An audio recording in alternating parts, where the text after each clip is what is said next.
How to withdraw funds from Temu. Hey guys, welcome back to our YouTube channel. Without any further delay, let us get started. Launch a Temu application from your device and get logged into your Temu account. From here, tap onto Use section, then tap onto Credit Balance. Now, if you have any credit balance onto your account, you will see the option of Cash Out. You have to tap onto Cash Out. It will give you several options, for instance, PayPal and your linked bank account.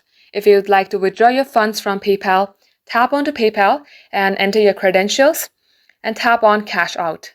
If you would like to withdraw funds from your linked accounts, enter your bank credentials, for instance, your username and your password, and tap onto Cash Out or Withdrawal.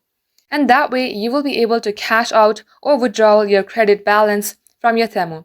Also be noted that you have to have certain amount in your balance before withdrawal. Thank you for watching the video till the very end. If you would like to see more videos on Temu topic, then do comment down below. We will catch you up in our next upload.